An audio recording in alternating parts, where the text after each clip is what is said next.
ஒரு பெண்ணை வந்துட்டு ஆம், ஒரு ஒரு டாயா, ஒரு ஒரு மெட்டீரியலா, ஒரு பிஸ்னஸ் ப்ராடக்டா, ஒரு மேரேஜ்னு பாருங்களேன், ஒரு பெரிய இடத்துல கூட டவுரி அது ஒரு பிஸ்னஸ் தாங்க. அது மட்டும் இல்லாமல் ஒரு பெண்களாக வந்துட்டு மணி மெட்டீரியலாக பார்க்குறது, செக்ஸ் ப்ராடக்டாக பார்க்குறது.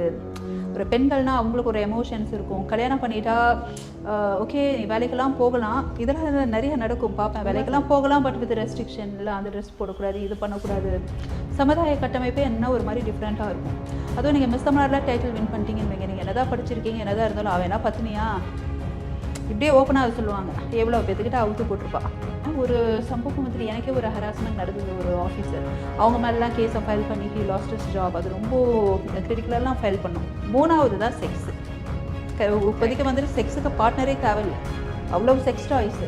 இப்போ வெஸ்டர்னைஸ்டு கல்ச்சர் எப்படி போகுதுன்னா, கல்யாணமும் வேணாம், லிவிங் டுகெதர் வேணாம், 2 நிமிஷம் ஆசைக்கு எதுக்கு வந்துட்டு டைமை வேஸ்ட் பண்ணுறது அப்படின்னு நிறைய செக்ஸ் டாய்ஸுங்க. அது ரொம்ப ஒரு ஃபேன்சி மாதிரிலாம் ஆயிடுச்சு.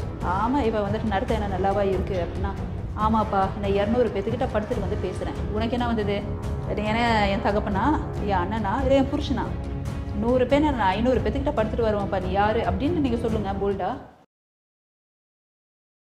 சேனல் 5 தமிழ் நேர்களுக்கு வணக்கம். இன்றைய நேர்காணலில் நம்மோடு இணைந்திருக்கிறார் சமூக சீர்திருத்தவாதி மற்றும் பன்முகத்தன்மையாளர் டாக்டர் ஷீபா லூதர்ஸ் அவர்கள். வணக்கம் மேம். வணக்கம். முதல்ல பார்த்தோன்னா நீங்கள் ஒரு மிஸ் தமிழ்நாடு இல்லையா? அதுக்கப்புறம் ஒரு பன்முகத்தன்மைக்கு ஆளுமை மிக்கவர், ஒரு சமூக சீர்திருத்தவாதி, ஒரு டாக்டர், இப்படின்னு பல துறைகளில் நீங்கள் மும்முரமாக இயங்கி கொண்டு இருக்கீங்க. ஸோ நீங்கள் இந்த ஷீபா லூதர்ஸ் யார், உங்களுடைய வளர்ந்த விதம், நீங்கள் இப்போ இருக்கிற இந்த ஸ்டேஜ் மட்டுக்கும் நீங்கள் யார்? நான் பிறந்தது மேட்டுப்பாளையம், வளர்ந்ததெல்லாம் கோயம்புத்தூர். என்னுடைய பள்ளி படிப்புகளும் அங்கே தான் படித்தேன். அதுக்கப்புறம் நான் வந்துட்டு மெடிக்கல் ரொம்ப ட்ரை பண்ணேன். அஸ் யூஷுவல் சமூக ஒதுக்கீடு அப்படின்ற அடிப்படையில் வெறும் 0.2% கட் ஆஃபில் அந்த காலத்தில் மிஸ் பண்ணனால மெடிக்கல் எடுக்க முடியல. எல்லோரும் பிடிஎஸ் எடுங்க அப்படின்னாங்க. அதில் இன்ட்ரெஸ்ட் இல்லாமல் இன்ஜினியரிங் எடுத்த ஒரு பர்சன் நான். கோயம்புத்தூர்லேயே Anna university affiliated government college of technology ஜிசிடியில் படித்த ஒரு நபர். ஏன்னா புக் வாம்னு சொல்லுவாங்க, எல்லாம் டாப்பர். ஸோ அந்த மாதிரி 10th அந்த மாதிரி தான். 12th வந்துட்டு திருப்பூர் டிஸ்ட்ரிக்ட் டாப்பர். எனக்கு சிறு வயதிலிருந்தே என்னென்னா, படிக்கும்போது நான் நல்லா விளையாடவும் செய்வேன். 4 years கண்டினியூஸ் அத்லெட்டிக் சாம்பியன்.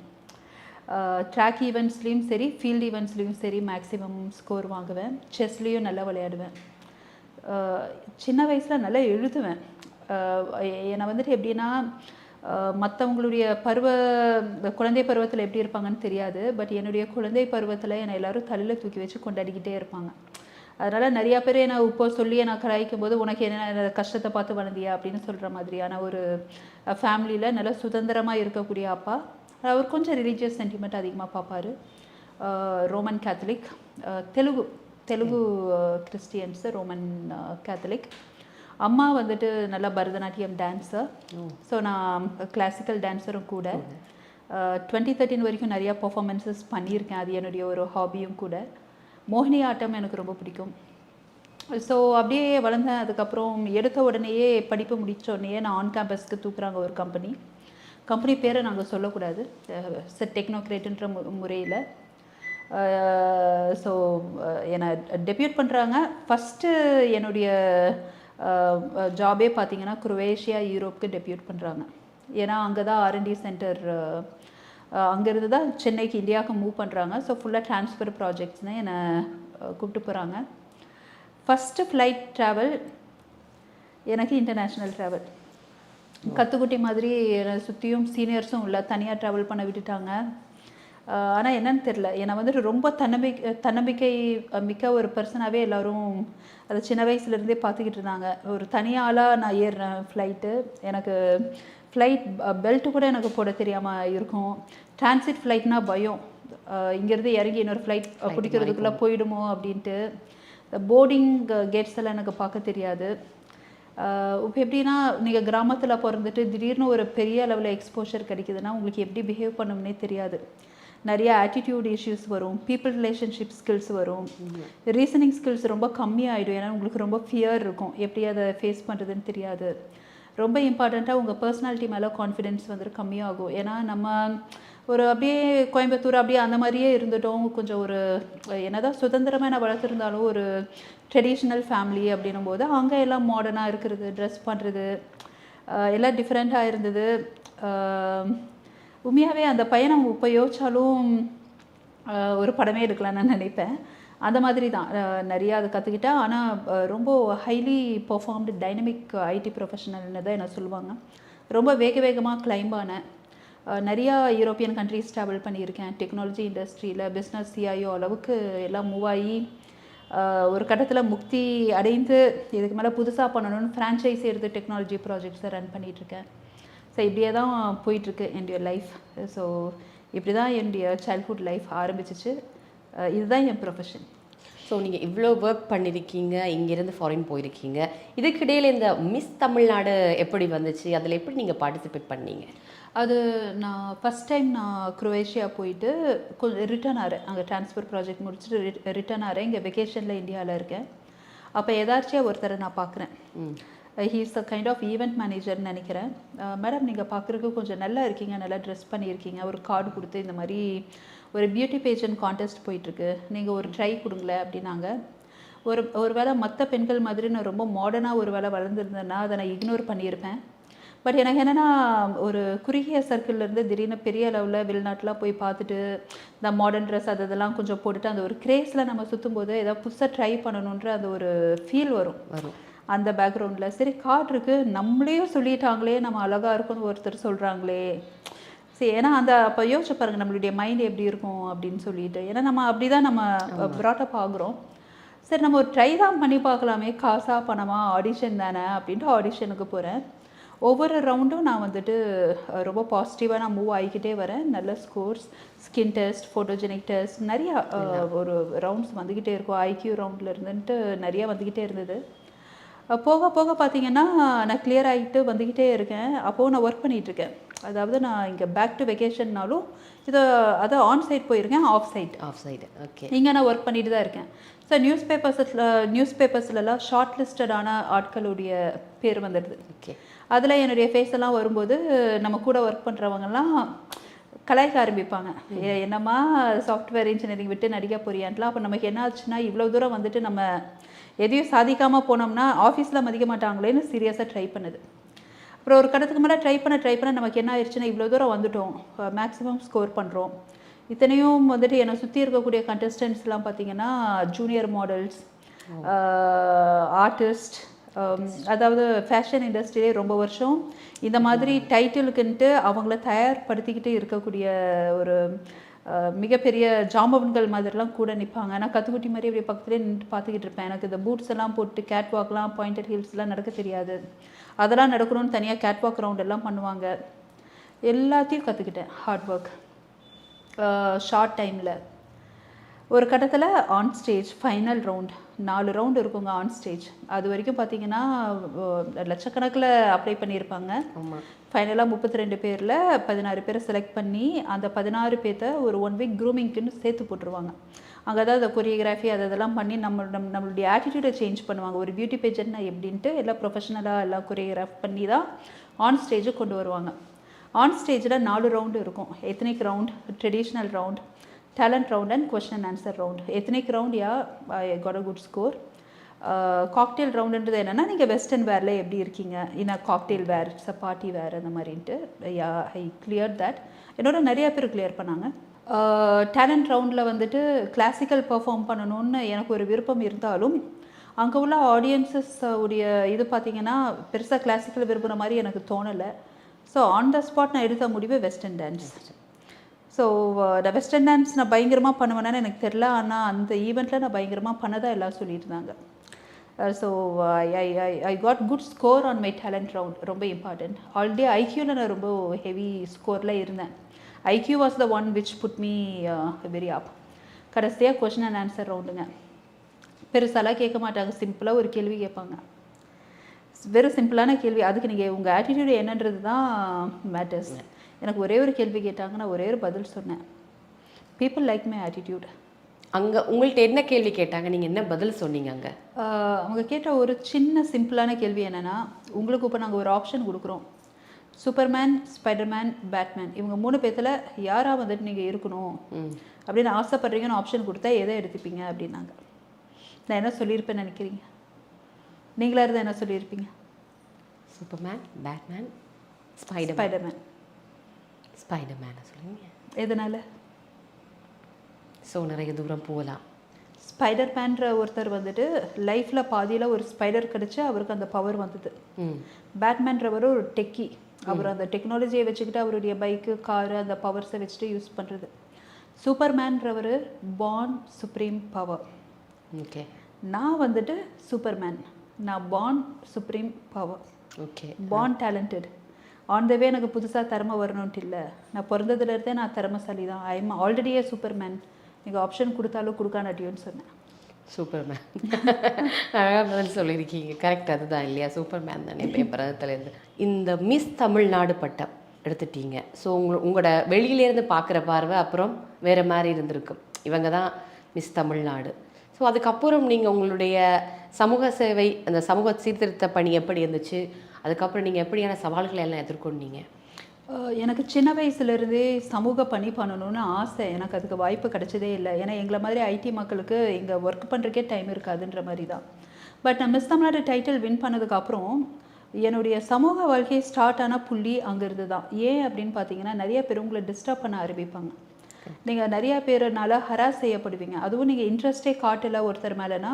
இப்போது நான் யோசிச்சு பார்ப்பேன், நிறையா பெண்களுக்கு படிப்பு இருக்காது, கரெக்டான வாழ்வாதாரம் இருக்காது. இந்த மாதிரி டைட்டில் வின் பண்ணிவிட்டு அந்த டைட்டிலை வச்சுட்டு ஏதாவது மீடியாவில் சாதிச்சு வந்தால் தான் உண்டுன்றவங்கள ஹராஸ் பண்ணால் அந்த பெண்களுடைய நிலைமை என்னென்னு யோசிப்பேன். இப்போ எனக்கு குவாலிஃபிகேஷன் இருக்குது, எக்ஸ்பீரியன்ஸ் இருக்குது. நான் மீடியாவை நம்பி எப்பொழுதுமே இருந்ததில்லை, என்னுடைய பிரெயினை நம்பி நான் இருக்கேன். Kind of a corporate person. அப்படின்னும் போது மற்றவங்க இந்த மாதிரி பண்ணிகிட்ருக்காங்க, நம்ம வந்துட்டு இதை சும்மா விடக்கூடாது, நம்ம சைடு ஏதாவது பண்ணணும் போது தான் மிஸ் தமிழ்நாடு டைட்டில்ன்றதே எனக்கு அப்போ தான் ஹெல்ப் பண்ணுச்சு. மிஸ் தமிழ்நாடு டைட்டில் வச்சுட்டு எனக்கு எந்த ப்ரொஃபஷனோ கேரியர் அந்த மாதிரி இது வரைக்கும் நான் எதையும் பிளான் பண்ணதில்லை, நெவர் பீன். ஆனால் அந்த பிராண்ட் எதுக்கு யூஸ் ஆகிருக்கு அப்படின்னா, இப்போ நம்ம ஒரு நல்ல கருத்தை நீங்கள் சொல்கிறீங்கன்னு வைங்க, இப்போ நார்மலாக போய் நீங்கள் பேசுகிறீங்கன்னா ஒரு 4 பேர் கேட்பாங்களா? ஆமாம். அந்த அம்மா மிஸ் தமிழ்நாடு ஏதோ பேச வராங்க அப்படின்னு சொல்லிட்டு இப்போ நான் பேசுகிறேன்னா அங்கே உள்ள 100 பேர்த்தில் அட்லீஸ்ட் 90 பேர் திரும்பி கேட்பாங்க. அப்போது இந்த மாதிரி ஒரு பிராண்டு வந்துட்டு ரொம்ப இம்பார்ட்டண்ட்டாக இருந்தது. அப்போ இருந்தே நிறைய அந்த காலத்தில் நிறைய ஹியூமன் ரைட்ஸ் அசோசியேஷன்ஸ்லாம் இருக்கும். இப்போ ஹியூமன் ரைட்ஸ் அசோசியேஷன்ஸ்லாம் பேண்டு இருந்தால் ஸ்டேட் இல்லை நேஷ்னல் ஹியூமன் ரைட்ஸ் அந்த கவர்மெண்ட் ஓரியன்ட்டாங்க. ஸோ அந்த மாதிரி நிறையா அசோசியேஷன்ஸில் நிறையா பாதிக்கப்பட்டவங்களுடைய கேசஸ்லாம் எடுக்கும்போது, அவங்களுக்கு கவுன்சிலிங் கொடுக்கும்போது தான் நான் கொஞ்சம் கொஞ்சமாக யோசிச்சேன், நான் வந்துட்டு உளவியல் ரீதியாக நான் ப்ரொஃபஷனலாக படிக்கணும் அப்படின்னு சொல்லிட்டு தான் காக்னேட்டிவ் சைக்காலஜிஸ்ட்டாக அடுத்து நான் எடுத்து படிக்கிறேன். ஏன்னா சும்மா போய் நம்ம ஒருத்தர்கிட்ட போய் பேசுகிறது வேறு, நம்ம ப்ரொஃபஷ்னலாக நம்ம ஒன்று கற்றுக்கிட்டு பேசுகிறது வேறு. எல்லாத்துக்குமே மெயின் வித்து பார்த்திங்கன்னா இந்த மிஸ் தமிழ்நாடு டைட்டில். அப்புறம் கொஞ்சம் கொஞ்சமாக நிறைய ஆர்கனைசேஷன்ஸில் போஸ்டிங் எடுக்கிறேன். அஸ் யூஷுவல் நான் ட்ராவலும் பண்ணிக்கிட்டு இருக்கேன். பேரலாக ட்ராவல் பண்ணுற இடத்துலையும் எங்கெங்கெல்லாம் வாய்ப்பு இருக்கோ அங்கங்கெல்லாம் நம்ம சர்வீஸ் பண்ணிக்கிட்டு இருக்கோம். ஃபார் எக்ஸாம்பிள் வெளிநாட்டில் நிறையா பாதிக்கப்பட்ட அகதிகள் இருப்பாங்க. நிறையா இப்போது யூரோப்பியன் கண்ட்ரிலாம் எப்படின்னா, இந்த யார்டன், யெமன், ஈரான், டர்க்கியில் இருந்தெல்லாம் அந்த நிறைய அந்த வார்னால் பாதிக்கப்பட்ட அகதிகள்லாம் உள்ளே விடுவாங்க. அவங்களாம் மைண்ட் அளவில் ரொம்ப பாதிக்கப்பட்டிருப்பாங்க. அப்போது அதுக்குன்ட்டு ஒரு காக்னேட்டிவ் சைக்காலஜிஸ்ட் ஒரு டீமே வந்துட்டு வச்சுருப்பாங்க. அவங்கள கொஞ்சம் வந்துட்டு மைண்டை காம் பண்ணி தான் பார்டர் இன்ஸ்பெக்ஷன், கண்ட்ரோல், செக்கிங் முடிஞ்சே உள்ளே அனுப்புவாங்க. ஸோ அந்த டீமில் அப்போ இருந்தே நான் இணைஞ்சது. இன்னும் எனக்கு என்ன ஆயிடுச்சு அப்படின்னா, ஒரு பெரிய ஜியோகிராஃபிக்கல் எக்ஸ்பீரியன்ஸ் எனக்கு அமைய ஆரம்பிச்சிச்சு. ஏன்னா ஒவ்வொருத்தர் ஒவ்வொரு நாடு, ஒவ்வொரு மனநலில் இருப்பாங்க. அவங்களோட நீங்கள் எப்படி ஹேண்டில் பண்ணுறீங்கன்றது உங்களுடைய சகிப்புத்தன்மையை வந்துட்டு அதிகப்படுத்திடும். கரெக்ட். லைஃப்பில். ஸோ எனக்கு சகிப்புத்தன்மைன்றது எனக்கு அந்த மாதிரி விஷயங்களில் தான் கொஞ்சம் கொஞ்சமாக ஆரம்பிக்குது. அது வரைக்கும் பார்த்தீங்கன்னா என்ன நினச்சாலும் பண்ணக்கூடிய ஒரு ராணி நான். கரெக்ட். ஏன்னா எனக்கு குறையோ பிரச்சனையோன்ற மாதிரி பேரண்ட்ஸும் இருந்ததில்லை, நான் வளர்ந்த விதமும் நான் அந்த மாதிரி இருந்ததில்லை. அதனால் எப்படின்னா எனக்கு டக்குன்னு ஏன்னா ரொம்ப அடம் பிடிக்கிற டைப்பில் எது இருந்தாலும் நம்ம கிடைக்கலன்னா அடம் பிடிப்போம். இந்த மாதிரி சகிப்புத்தன்மையெல்லாம் கொஞ்சம் கொஞ்சம் வளர தான் நம்ம எதிர்பார்த்தும் கிடைக்காத விஷயங்கள்லாம் நிறைய இருக்குது. அதுக்கு நம்ம சகிச்சுக்கணுன்றதெல்லாம் நான் கற்றுக்கிட்டது அந்த மாதிரி தான். அந்த மாதிரியே சர்வீஸ் ஓரியன்டாக நிறையா ஸ்டார்ட் பண்ணி கடைசியில் எங்கே வந்து நின்றுச்சு அப்படின்னா, அப்துல் கலாம் அவர் தவறும்போது அவர் வந்துட்டு என்னுடைய பிறந்த நாள் ஜூலை 27th அதே நாளில் தான் அவருடைய இறப்பும் நடந்தது. அப்போது நம்ம வந்துட்டு இவ்வளோ, ஏன்னா நான் எங்களை மாதிரி டெக்னோக்ரேட்ஸ்க்கு வந்துட்டு பார்த்திங்கன்னா அப்துல் கலாம் அவர் வந்துட்டு சமூக சார்ந்த ஒரு நபராக மட்டும் நாங்கள் பார்க்க மாட்டோம். He is also a brainy, he's a missile man. அப்போ நாங்கள் வந்துட்டு என்னென்னா எங்களுக்கு அவர் ஒரு பெரிய இன்ஸ்பிரேஷன். அவர் வந்துட்டு இந்த மாதிரி ஐடிலையும் இருந்துட்டு டேட்டா சயின்டிஸ்டாகவும் இருந்துட்டு அவர் சமூகத்துலேயும் அவர் வந்துட்டு என்ன மாதிரி இன்ட்ரெஸ்ட் காமிச்சாருன்றது தான் எங்களுடைய ஆஸ்பிரேஷன். ஏன்னா எங்களுக்கு நார்மலி எல்லா ஐடி மக்களுக்கும் அந்த டைம் கிடைக்காது. பட் இவரை மாதிரியான ஒரு தலைவர்களை பார்க்கும்போது அவர் எந்துவாக இருக்கும். திடீர்னு அவருடைய இறப்பு ஆயிடுச்சு அப்படின்னா அப்போ நாங்கள் எடுத்த முடிவு தான் யுனைடெட் சமாரிட்டன்ஸ் இந்தியான்ற ஒரு ஃபவுண்டேஷன் ஓப்பன் பண்ணணும் அப்படின்ட்டு என்னுடைய நண்பர்கள் அப்துல் கலாம் ஐயாவுடைய கொள்கைகளை ஃபாலோ பண்ணுறவங்கெல்லாம் சேர்ந்து ஒரு இயக்கத்தை ஆரம்பித்தோம். அது இப்போ இவ்வளோ வருஷமாக கிராண்டாக நாங்கள் அதை கொண்டு வந்துட்ருக்கோம். 6 கண்ட்ரீஸில் ஆப்ரேட் பண்ணிகிட்ருக்கோம். தமிழ்நாட்டில் மட்டுமே 1.5 லட்சம் வாலண்டியர்ஸ். அது மூலமாக என்ன பண்ணுறீங்க? இந்த அது மூலமாக பார்த்தீங்கன்னா ஒவ்வொரு வருஷம் 5 லட்சம் மரக்கன்றுகள், நாட்டு மரக்கன்றுகள் நடுவோம். நகர்ப்புற காடுகள்ன்ற ப்ராஜெக்ட் அப்துல் கலாம் ஐயா ரொம்ப ஆசைப்பட்டது அதுதான். அதாவது கிரீன் ஜோனாக நம்ம வந்துட்டு நம்மளுடைய மாற்றணும் அப்படின்றது அதுதான். அதனால் அதை ஃபஸ்ட்டு எடுத்து ஃபாலோ பண்ணோம். 2வது குழந்தைகள் நலம் சார்ந்த நிறைய கேன்சர் பேஷண்ட்ஸ் இருப்பாங்க. அவங்களுக்கு வந்துட்டு இந்த உயிர்காக்கும் கருவின்னு சொல்லுவாங்க, பிரிம் கேர் கிட்ஸ், ரொம்ப எக்ஸ்பென்சிவ். ஸோ அது சர்வே எடுத்து யாராருக்கெல்லாம் எமர்ஜென்சியாக தேவைப்படுது, ஸோ அதுக்கு நாங்கள் ஃபிக்ஸ் பண்ண ஆரம்பித்தோம். ரொம்ப இம்பார்ட்டண்ட்டாக அந்த குழந்தைகள் க்ரைம் ரேட்ஸ்லாம் எந்தெந்த வில்லேஜஸில் அதிகமாக இருக்குது, எந்தெந்த ஸ்டேட்ஸில். ஏன்னா குழந்தைகள் க்ரைம் ரேட் அதிகமாக இருக்குன்னா என்ன அர்த்தம்னா எஜுகேஷன் அங்கே கம்மியாக ரீச் ஆகுது அப்படின்னு அர்த்தம். அங்கெல்லாம் வித் போர்டிங் கம் எஜுகேஷன் நம்ம கொடுக்கணும். வெறும் எஜுகேஷன் கொடுத்தாலும் பத்தாது. ஏன்னா சில ஹோம்லெஸ் மக்கள்லாம் திடீர்னு இன்றைக்கி இருப்பாங்க, நாளைக்கு எங்கே இருப்பாங்கன்னே தெரியாது. அவங்கள நம்பி நீங்கள் இன்வெஸ்ட்டும் பண்ண முடியாது. அப்போ போர்டிங்கும் கொடுத்து அவங்கள இழுத்து பிடிச்சி, ஏன்னா அவங்க அம்மா அப்பாவும் கண்டுக்கிறது இல்லை. அவங்க அம்மா அப்பா திடீர்னு கூட இருப்பாங்க, இருக்க மாட்டாங்க, என்னென்னமோலாம் இருக்கும், நான் அதை சொல்ல விரும்பல. அப்போது அவங்களுக்கு போர்டிங்கும் கொடுத்து இழுத்து பிடிச்சி வச்சு அவங்கள படிக்க வைக்கணும். ஸோ அந்த மாதிரி நாங்கள் ஆரம்பித்தோம். அதுக்கப்புறம் அடுத்து பெண்கள், ஹெச்ஐவி பாசிட்டிவ்னால பாதிக்கப்பட்ட பெண்களுக்கு வந்துட்டு நிறைய அசோசியேஷன்ஸ் மற்ற கேன்சர் பேஷண்ட்ஸ் அது இதுன்னு கூட பார்க்குறாங்க. ஆனால் அந்த ஹெச்ஐவினால் பாதிக்கப்பட்ட பெண்கள் வந்துட்டு ரொம்ப சமுதாயத்தினால தனித்து விடப்பட்டுடுறாங்க. ஸோ அவங்களுடைய மெடிகேஷன்ஸ், ஷெல்டர், அவங்க வந்துட்டு சுயமாக வாழ்கிறதுக்கான ஒகேஷ்னல் ட்ரைனிங்லாம் கொடுத்து, ஃபார் எக்ஸாம்பிள் டெய்லரிங், சிலர்லாம் வந்துட்டு ஹேண்டிகிராஃப்ட்ஸ் நல்லா பண்ணுவாங்க, ரங்கோலி இந்த மாதிரிலாம் பண்ணுவாங்க. அவங்களுக்கு எது திறமையோ அந்த மாதிரி நாங்கள் அதை செயல்படுத்தி அதில் அவங்களுடைய வாழ்வாதாரத்தை மேம்படுத்த ஆரம்பிச்சுட்டு இருந்தோம். கடைசியாக மொபைல் பெட் கிளினிக்னு பிளான் பண்ணோம். அது இன்னும் வந்துட்டு ஃபுல் பிளெஜ்டாக எங்களால் இறங்கி பண்ண முடியல. அதை தவிர்த்த சின்ன சின்ன விஷயங்கள் என்னென்னா, ஒவ்வொரு வருஷமும் 2500 பேரை ஐடோனேட் பண்ணுறதுக்கு பிளெஜ் பண்ணிவிடுவோம். எங்களுடைய மேஜர் ஈவெண்ட்ஸ், ஃபெலிசிட்டேஷன் ஈவெண்ட்ஸ் எல்லாம் அப்துல் கலாம் நினைவு நாள், அப்துல் கலாம் பிறந்தநாள். அது அப்போ தான் அது பெருசாகவே அது ஈவெண்ட். அது வரைக்கும் பார்த்தீங்கன்னா நாங்கள் வந்து ரொம்ப அப்படியே பப்ளிசிட்டியாக நான் ஒவ்வொன்றும் கொடுக்குறதெல்லாம் பண்ணிவிட்டு ப்ரெஸ்க்கு போட்டு பண்ணுற மக்கள்லாம் இல்லை, ஆக்கப்பூர்வமாக என்ன பண்ணுறோமோ பண்ணிகிட்ருப்போம். அப்துல் கலாம் நினைவு நாள், பிறந்த நாள் அன்றைக்கி மட்டும் நல்லா கிராண்ட் ஃபெலிசிட்டேஷன் ஈவெண்ட் வச்சு, ஏன்னா அதுதான் it's a tribute for him. அதில் வந்துட்டு இந்த கொஞ்சம் டிக்னிட்ரிஸ்லாம் கூப்பிட்டு அவங்க கையால் சாதனையாளர்களுக்கு விருது கொடுக்குறது, என்னுடைய புக்ஸை பப்ளிஷ் பண்ணுறது. ஸோ ஒரு மேகசின் கூட நாங்கள் ஸ்டார்ட் பண்ணோம், Times of United Samaritans India அப்படின்ற ஒரு இங்கிலீஷ் மேகசின். அது எங்கள் ஃபவுண்டேஷன் ஓரியன்ட் மேகசின். ஸோ அதை ஸ்பெஷல் எடிஷன் போடுறது, கொஞ்சம் எங்கள் யுனைடெட் சமாரிட்டன்ஸ் வாலண்டியர்ஸ் மத்தியில் கொஞ்சம் ஒரு அவேர்னஸ் க்ரியேட் பண்ணுறது, அந்த மாதிரின்ட்டு சமூக பண்ணி இன்னும் தொடர்ந்துக்கிட்டே இருக்குது. இன்னும் எவ்வளோ தூரம் தொடர போகிறதுன்னு தெரியல. ஆனால் நாள் ஆக ஆக அந்த பணி வந்துட்டு விரிவடைஞ்சிட்டு தான் போயிட்டுருக்கு. ஸோ அதுக்கு தகுந்த மாதிரி என்னை நான் வந்துட்டு தயார்படுத்திக்கிட்டே இருக்கேன். பல சவால்கள் நான் சந்திச்சுட்டு தான் இருக்கேன். நீங்கள் இப்போது இந்த துறையில் நீங்கள் ஒரு எழுத்தாளரும் கூட இல்லையா? இப்போ விளைவ புக்ஸஸ் எழுதிருக்கீங்க இது வரைக்கும், என்ன மாதிரி டாபிக்ஸில் நீங்கள் எழுதிருக்கீங்க? ஃபிலாசபி புக்ஸ் நான் அதிகமாக எழுதுவேன், கதை எழுதுவேன் நான். ஸோ டிஃப்ரெண்ட் லாங்குவேஜஸில் எழுதுவேன், எனக்கு அது ரொம்ப பிடிக்கும். ரீசெண்டாக எத்தனை லாங்குவேஜ் தெரியும்? ஆக்சுவலாக 11 லாங்குவேஜஸ். 11 languages, super. ஸோ என்னென்னா ஒரு 42 புக்ஸ் இது வரைக்கும் எழுதியிருப்பேன் 11 லாங்குவேஜஸில். ரீசெண்ட்லி 2 புக் எழுதியிருந்தேன். இப்போ இந்த மந்த் வந்துட்டு இன்னொரு English book, it's a philosophy book நாங்கள் பப்ளிஷ் பண்ணுறோம், you are what you are அப்படின்ட்டு. என்னுடைய ஃபேவரட் ரைட்டிங்ஸ் எல்லாம் பார்த்தீங்கன்னா நாவல்ஸ் அண்ட் போயம். எனக்கு கவிதை எழுத எனக்கு ரொம்ப பிடிக்கும். ஸோ எனக்கு எழுதுறது அப்படின்னா நான் கண்டென்ட் எழுதிக்கிட்டே இருப்பேன். So I love that. So பெண்ணா என்ன சவால்களை நீங்கள் ஃபேஸஸ் பண்ணியிருக்கீங்க இது வரைக்கும்? ஒரு பெண்ணாக நான் ஃபேஸ் பண்ணது எல்லாமே சவால்கள் தான். அதாவது நீங்கள் எந்த ஒரு பிரச்சனையும் பார்க்காம, எந்த ஒரு கஷ்டமும் தெரியாமல் ஒரு திடீர்னு ஒரு பொது வாழ்க்கையில் இறங்குறீங்க. ஸோ நினச்ச மாதிரி எல்லாமே நடக்கும் அப்படின்ற மாதிரி ஒரு மைண்ட் செட்டில் தான் நீங்கள் இறங்குவீங்க. பிகாஸ் நீங்கள் டேலண்டட்னு நீங்கள் நினச்சிக்கிட்டே இறங்குவீங்க. ஆனால் இறங்கும்போது தான் தெரியுது, அங்கே டேலண்ட்டுக்கு மதிப்புன்றதை விட your fame, your money, your power, what you are, your political background or your social background, இது எல்லாமே plays a major role அப்படின்னு நீங்கள் இறங்கணுன்னு தான் தெரியும். நான் எப்போ மேஜராக வருத்தப்பட்டேன்னா, மெரிட்ஸ்க்கு இம்பார்ட்டன்ஸ் கொடுக்குற சொசைட்டி இது இல்லை. அப்போ நான் வெக்ஸ்டப்லாம் ஆகிட்டு எனக்கு ஐயோ இந்தியாவே வேணாம், நான் இந்தியாவுக்கு திரும்பியே வரக்கூடாதுன்னு நினச்ச டைம்லாம் இருக்குது. பட் அதையும் மீறி அப்படி அப்படியே வந்து இப்போ நான் இந்தியாவில் நான் இருந்துகிட்ருக்கேன்றது அது என் மைண்டை நான் ரொம்ப பக்குவப்படுத்திக்கிறேன்னு அர்த்தம். ஏன் இந்தியா வெறுத்துச்சு உங்களுக்கு ஒரு காலம்? வெறுத்துச்சு அப்படின்னா இங்கே வந்துட்டு எப்படின்னா, ஒரு பெண்ணை வந்துட்டு ஒரு ஒரு டாயா, ஒரு ஒரு மெட்டீரியலாக, ஒரு பிஸ்னஸ் ப்ராடக்டாக, ஒரு மேரேஜ்னு பாருங்களேன், ஒரு பெரிய இடத்துல கூட dowry it plays a major role. அது ஒரு பிஸ்னஸ் தாங்க. ஒரு பெண் என்பவள் வந்துட்டு கொடுத்து கல்யாணம் பண்ணிக்கணுன்ற அந்த சில இதெல்லாம் இப்போ வந்து நிறைய இம்ப்ரூவ் ஆயிருக்கு அப்படின்னு சொல்கிறாங்க. பட் நான் சொல்கிற பீரியட்லலாம் நான் நிறையா பார்ப்பேன். அது மட்டும் இல்லாமல் ஒரு பெண்களாக வந்துட்டு மணி மெட்டீரியலாக பார்க்குறது, செக்ஸ் ப்ராடக்டாக பார்க்குறது.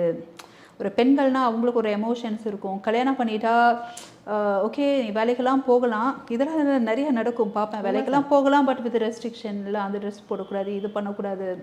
சமுதாய கட்டமைப்பே என்ன ஒரு மாதிரி டிஃப்ரெண்ட்டாக இருக்கும். அதுவும் நீங்கள் மிஸ் தமிழ்நாட்டில் டைட்டில் வின் பண்ணிட்டீங்கன்னு வைங்க, நீங்கள் என்னதான் படிச்சிருக்கீங்க, என்னதான் இருந்தாலும் அவன் என்ன பத்தினியா இப்படியே ஓப்பனாக அது சொல்லுவாங்க. எவ்வளோ பேத்துக்கிட்ட அவுத்து போட்டிருப்பா. சரி, அந்த கொச்சையான மனநிலை தான் வந்துட்டு இந்த ஆண்கள்கிட்ட இருக்கும். ஆனால் நான் ட்ராவல் பண்ண கண்ட்ரீஸ்லாம் பார்த்தீங்க அப்படின்னா அந்த மாதிரி கிடையாது. அது ஒரு அதுக்குன்னு நான் அவங்கள ரொம்ப தள்ள தூக்கி வச்சு கொண்டாடுறேன்னு நான் சொல்ல வரல. அவங்களுடைய கலாச்சாரம் நம்ம கலாச்சாரம் வேறுபட்டு இருந்தாலும் அவங்க ஃபாலோ பண்ணுற கலாச்சாரத்தில் அவங்க எல்லாம் சந்தோஷமாக தான் இருக்காங்க. அவங்க வாழ்க்கையை வாழ்கிறாங்க. பெண்கள் அவங்க திறமையை சாதிக்கிறாங்க. இங்கே நிறையா பெண்களுக்கு நிறைய திறமை இருந்தும் வெளியே பேசுகிறதுக்கு இன்னும் இந்த நிமிஷம் வரைக்கும் நம்ம வந்துட்டு நவீன உலகத்தில் முற்போக்கு சிந்தனைகள் நிறையா பேசிக்கிட்டு இருக்கோம். ஆனால் இந்த நிமிஷம் கூட பல பெண்கள் பல ஆசைகளை மனசுக்குள்ளே புதைச்சி வச்சுட்டு வாய் திறந்து பேச முடியாமல், இல்லை வாய் திறந்து பேசியும் பலன் இல்லாமல் அப்படியே வாழ்ந்து செத்து போகிற அந்த உயிர்கள்லாம் நீங்கள் என்ன சொல்லுவீங்க? முடிஞ்ச அளவுக்கு வந்துட்டு நிறைய விமன் எம்பவர்மெண்ட் ரிலேட்டட் கேம்பெயின்ஸ்லாம் அதுக்கப்புறம் தான் ஆரம்பித்தேன். நிறைய விமன் லீடர்ஸை கொண்டு வரணும் அப்படின்ட்டு. ஸோ யாராவது அந்த ஹராஸ்மெண்ட் அது இதுன்னு பண்ணாங்கன்னா ரொம்ப ஸ்ட்ராங்காக நம்ம ஆக்ஷன் எடுக்கணும் அப்படின்ட்டு பல மற்ற பெண்களுடைய கேசஸ்லையும் இறங்கி பண்ணியிருக்கேன். ஒரு சம்பவம் வந்துட்டு எனக்கே ஒரு ஹராஸ்மெண்ட் நடந்தது. ஒரு ஆஃபீஸர் அவங்க மேலாம் கேஸை ஃபைல் பண்ணி ஹி லாஸ்ட் ஹிஸ் ஜாப். அது ரொம்ப கிரிட்டிக்கலெல்லாம் ஃபைல் பண்ணோம். ஒரு ப்ரைவேட் கம்பெனியா இந்த மாதிரி? இல்லை, he's an officer, government officer. Okay, it's a kind of harassment for money all. நம்ம தான் பெண்கள் தான் டக்குன்னு அன்புன்ற ஒரு விஷயத்தில் ஏமாந்துருமே. நீங்கள் என்ன தான் படித்தவங்களா இருந்தாலும், என்ன தான் அதிகமாக சம்பாதிக்கிறீங்கன்னாலும், என்ன தான் உலக தெரிஞ்சவங்களா இருந்தாலும் அந்த ஒரே ஒரு விஷயம் என்னென்னா, அந்த உண்மையான அன்புன்ற ஒரு போர்வையில் டக்குன்னு நீங்கள் விழுந்துருவீங்க. அப்போ நிறையா பேர் கேட்பாங்க, என்னம்மா இவ்வளோ படிச்சிருக்க, இவ்வளவு பண்ணுற, இப்படியா போய் ஏமாறுவேன்னுவாங்க. ஆனால் ஒரு கிராமத்து பொண்ணு விவரமாக இருப்பாள். அந்த விஷயத்தில் பார்த்தீங்கன்னா விவரமாக இருப்பாள். பெண்கள்னால் அப்படி தாங்க.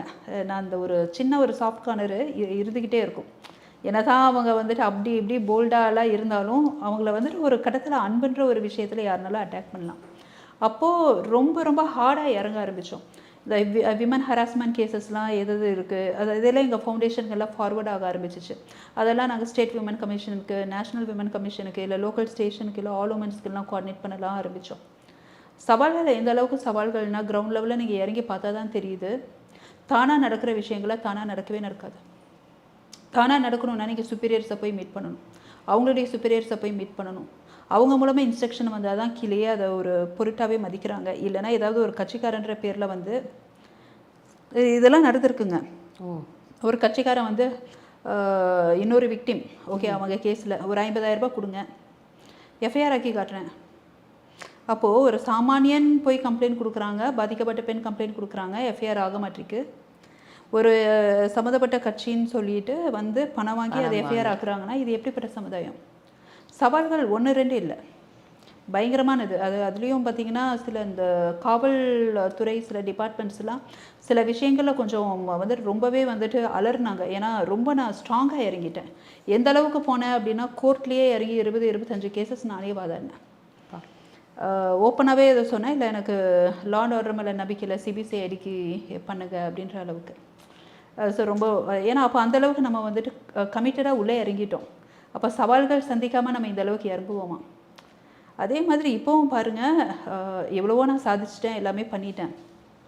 நம்ம ஏதாவது ஒரு ஹராஸ்மெண்ட் கேஸ் ரிலேட்டடானா அந்த பொண்ணா ஏதோ மிஸ் தமிழ்நாடுன்றாங்களே, ஏன்னா யோகியமாவா இருந்திருப்பா பாருங்க. அது இருக்கு எல்லார்ட்டையும் ஒரு பேச்சு பொதுவாக. இப்போவும் அந்த அந்த அந்த வருது பாருங்களேன், மிஸ் தமிழ்நாடுன்றது ஒரு திறமை, ஒரு பிராண்டு, நம்ம வாங்கியிருக்கோம், எல்லாம் ஜென்யூனாக நடந்த அந்த கான்டெஸ்ட்டு அந்த பீரியடில். இப்போலாம் எனக்கு நான் கமெண்ட் அடிக்கிறதுக்கு எனக்கு தெரியாது. இப்போவும் மிஸ் தமிழ்நாடா, அதை மிஸ் தமிழ்நாடு பட்டம் வாங்கினல அந்த பொண்ணு, அது என்ன அந்த ஆள் மேலே கம்ப்ளைண்ட் கொடுத்துருக்கா, ஏன்னா யோகியமாவா இருக்கும் அது. இதே நிலமை தான் ஏதாவது சீரியல் ஆக்ட்ரஸோ இல்லை ஆக்ட்ரஸோ கம்ப்ளைண்ட் கொடுத்தாங்கன்னா அதே கேள்விதான். அதே தான். சரி, சிவிலியன் கொடுத்தாலாவது அதை எடுத்துக்கிறாங்களா அப்படின்னு பார்த்தா அவங்க நார்மல் ஒரு சாமானியன்றதுனால அவங்களையும் மதிக்கிறது இல்லை. பெண்களுக்கு இதுதான் நிலை. அப்போது நம்ம ஒன்றே ஒன்று என்னென்னா, நம்ம வந்துட்டு நிற்கணும். அப்போ நம்ம கூட இருக்கிற பெண்களையும் சேர்ந்து நிற்க வைக்கணும். ஆனால் இன்றைக்கி ஆண்கள் ஹராஸ்மெண்ட் பண்ணுறாங்கன்னா அதுக்கு சில பெண்கள் உடந்தையாக இருப்பதாகவும் வெளியில் பேசிக்கிறாங்க. இல்லைங்க, பெண்கள் வந்துட்டு நான் சொல்கிறேன், நான் பாதிக்கப்பட்ட பெண்களுக்கு பற்றி பேசுகிறேன், பாதிக்கப்பட்ட பெண்கள் ரிலேட்டடாக பேசுகிறேன். ஆண்களும் பல விஷயங்களை பாதிக்கப்பட்டு இருக்காங்க, ஆனால் பெண்கள் அளவுக்கு கிடையாது. சில பெண்கள்லாம் பார்த்தோம் அப்படின்னா பெண்களுக்கு பெண்கள் எதிராக இருக்கிற ஒரு விஷயங்களும் இருக்கு இல்லையா? உண்மைங்க, பெண்களுக்கு இதுலேயே இருக்கும். இல்லைங்க, என்னுடைய நிறைய காணொலியிலே பெண்களுக்கு பெண்ணே வந்துட்டு எதிரியாக இருக்கக்கூடிய பல சம்பவங்கள் நான் சொல்லியிருப்பேன். ஒரு பெண் வளர்றதுக்கு ஒரு ஆண் தடையாக இருக்கிறத விட ஒரு பெண்ணே தடையாக இருப்பா. ஒரு எக்ஸாம்பிள் என்னென்னா, கணவன் மனைவியாக 2 பேர் இருக்காங்க, ஒரு நல்ல கணவராக இருப்பார், ஒரு பெண்ணுக்கு எல்லா சுதந்திரமும் கொடுத்துட்ருப்பாரு. அந்த ஆணை சுற்றி அம்மாவோ இல்லை தங்கையோ இல்லை அண்ணியோன்னு ஏதாவது சில பெண்கள் இருப்பாங்க.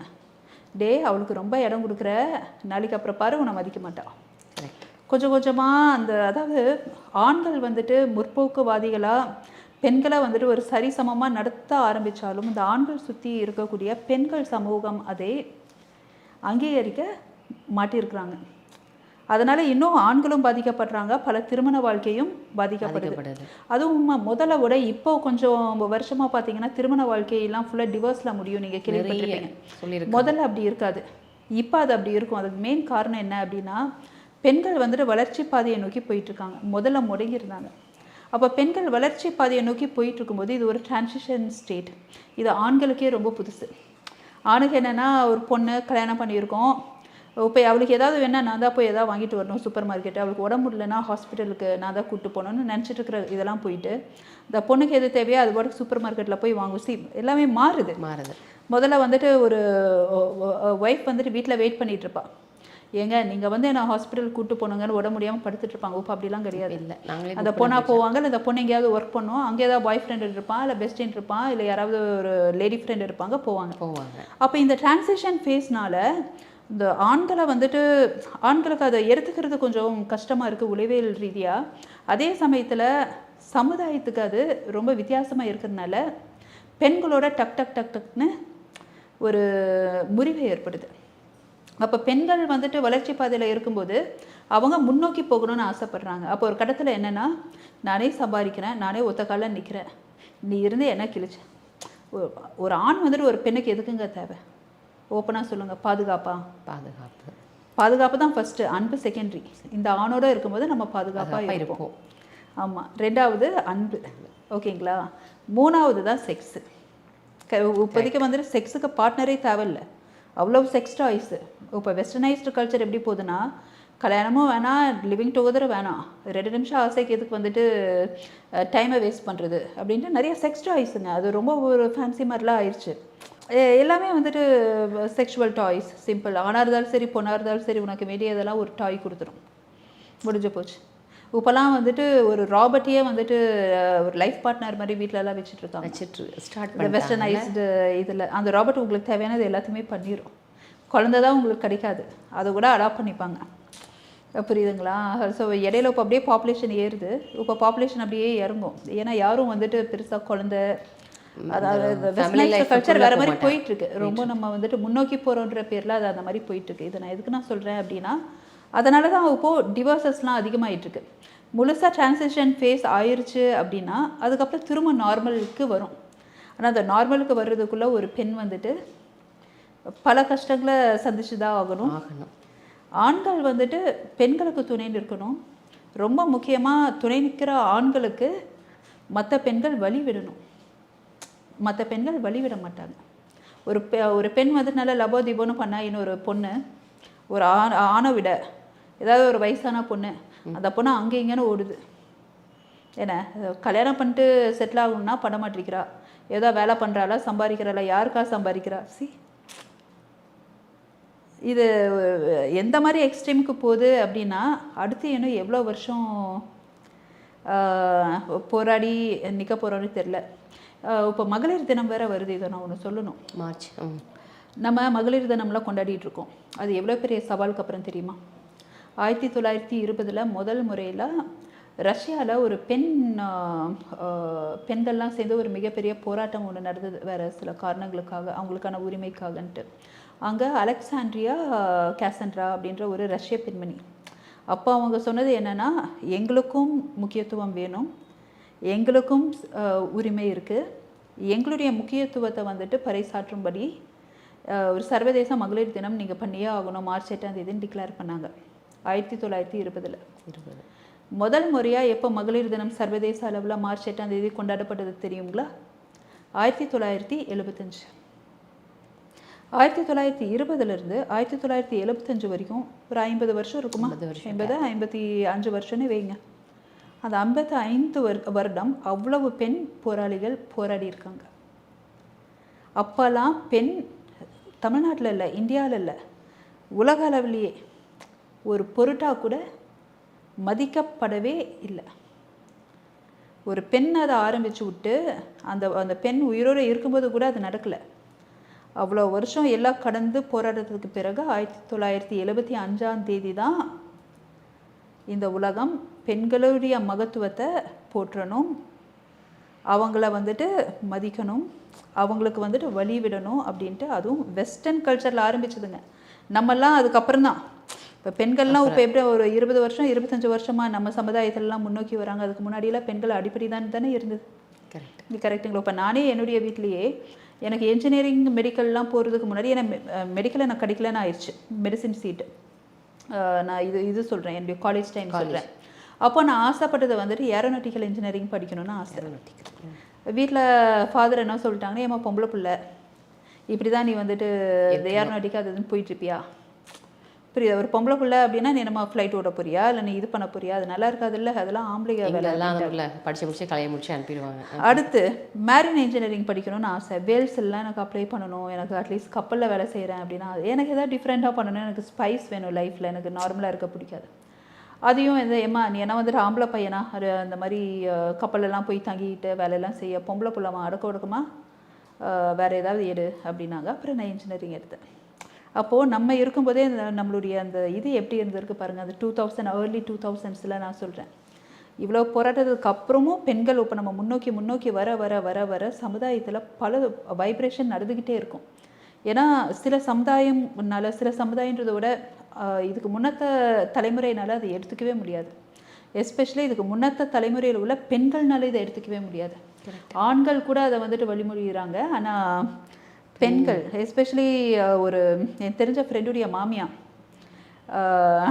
என் ஃப்ரெண்டுடைய ஒய்ஃபை பார்த்துட்டு, என்னது உன்னுடைய ஷூலேஸ் எல்லாம் கட்டி விட்டுட்ருக்கான் இவன் என் பையன், ஆனால் என் புருஷன் வந்துட்டு என் புருஷன் காலேஜ்லேயே நான் இருப்பேன், நீ என்னடானா என் பையனை வந்துட்டு சமைக்க வைக்கிற, அவன் உட்காந்து ஆனியன் அறுத்துட்ருக்கான் கிச்சனில், உன் ஷூலேஸ்க்கு எல்லாம் கட்டி விட்டுட்டு பாலிஷ் பண்ணிகிட்ருக்கான், என்ன நினச்சிட்ருக்கேன்னு அடிக்க போனாங்க.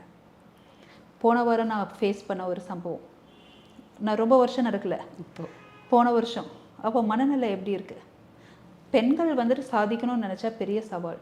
ஏதோ வாழ்ந்தோம், சாப்பிட்டோம், தூங்கினோம், ஏதோ முடிஞ்சால் ஏதோ சம்பாரித்தோம் அப்படின்னு வாழ்கிற பெண்கள் வேறு. அவங்களுக்கு பிரச்சனைகள் வராது. பொது வாழ்க்கையில் நீங்கள் நிற்கிறீங்க அப்படின்னா அசிங்கமாக பேசுவாங்க, அதுக்கு தயாராகிக்கணும். ஃபஸ்ட்டு ஒரு பொண்ணை அட்டாக் பண்ணுன்னா நடத்தையில் அட்டாக் பண்ணுவாங்க. கரெக்ட். அப்போ எந்த மாதிரி பெண்கள்னால பொது வாழ்க்கையில் நிற்க முடியும்னா, இப்போ யாராவது இப்போ எங்கிட்ட கேட்குறாங்கன்னு வைங்க, ஆமாம் இப்போ வந்துட்டு நடத்த என்ன நல்லாவா இருக்குது அப்படின்னா, ஆமாப்பா நான் 200 பேர்த்துக்கிட்ட படுத்துட்டு வந்து பேசுகிறேன், உனக்கு என்ன வந்தது? ஏன்னா என் தகப்பனா, என் அண்ணனா, இல்லை என் புருஷனா? 100 பேர் நான் 500 பேத்துக்கிட்ட படுத்துட்டு வருவேன்ப்பா, நீ யாரு அப்படின்ட்டு நீங்கள் சொல்லுங்கள் போல்டா. கரெக்ட். அதுக்கப்புறம் பேச முடியாது. பெண்கள்கிட்ட பேசுகிற கெட்ட வார்த்தை இதெல்லாம் என்னென்னா, பெண்கள்னால கெட்ட வார்த்தையை பேச முடியாது, பெண்கள் நல்லா ஹார்டாக பேச முடியாது. எவ்வளோ பெரிய போல்டான பொண்ணாக இருந்தாலும் அந்த பொண்ணுக்கிட்ட ஆப்போசிட்டில் இருக்கிற ஒரு ஆண் ஒரு 2 கெட்ட வார்த்தை யூஸ் பண்ணிட்டா ஒரு ஃபியூ செகண்ட்ஸ் ஆஃப் ஆகிடுவான் அந்த பொண்ணு. நீங்கள் கவனிச்சிருப்பீங்களான்னு பார்க்கலாம். அதுக்கப்புறம் அது திரும்ப டேக் ஆஃப் ஆகிட்டு பேசுறதுலாம் வேற. ஆனால் அது ஒரு ஃபியூ செகண்ட்ஸ் டக்குன்னு ஆஃப் ஆவா. ஏன்னா அந்த பெண்ணுடைய குணாதிசயம் அந்த மாதிரி ஹார்டாக பேசுகிறதே கிடையாது. இப்போ நம்மளாம் ஹார்டாக பேசுகிறோம், ஹார்டாக நடந்துக்கிறோம், வேறு வழி இல்லாமல் நம்மளை டிஃபெண்ட் பண்ணுறோம் அப்படின்னா, இயற்கைக்கு மாறாக நம்ம முன்னேறணும், நம்மளை டிஃபெண்ட் பண்ணி நம்மளை நம்ம காப்பாற்றிக்கிட்டு இந்த ஆணாதிக்க வாழ்க்கையில் நம்ம வந்துட்டு ஷைன் பண்ணி அது மூலமாக சமூகத்தில் எதையோ நம்ம சொல்ல ட்ரை பண்ணுறோம் அப்படின்றது அர்த்தம். ஆனால் நம்ம இப்படியே வந்துட்டு போல்டாக இருந்து இது பண்ணிக்கிட்டு அப்படியே அசிங்கமாக பேசிக்கிட்டு, ஆமாப்பா நான் இவ்வளோ பேத்துக்கிட்ட நான் படுத்திருக்கேன்னு ஓப்பனாக பேசுகிற அளவுக்கு நம்ம மைண்ட் உண்மையாகவே இருக்கா? இல்லை, அது பெண்ணியமே கிடையாது. வேற வழி இல்லை. பாரதியே என்ன சொல்லியிருக்காங்க, வீர பெண்ணே அப்படின்றது தான். அப்போ மென்மையும் தாய்மையும் மட்டும் இருந்தால் பத்தாது, இந்த கலியுலகத்தில் வீரமும் நமக்கு இருந்துதான் ஆகணும். அதனால் நிறைய சவால்கள், ஆனால் அந்த சவால்களை நான் கடந்து வந்துக்கிட்டே இருப்பேன். சவால்கள் வர வர எனக்கு என் லைஃப்பில் வந்துட்டு மிகப்பெரிய அனுபவம். ஏன்னா நான் வளர்ந்துக்கிட்டே தான் வரேன். சவால்கள் ஒரு நாள் வரலன்னா எனக்கே போர் அடிச்சிடும். அந்த மாதிரி தான்.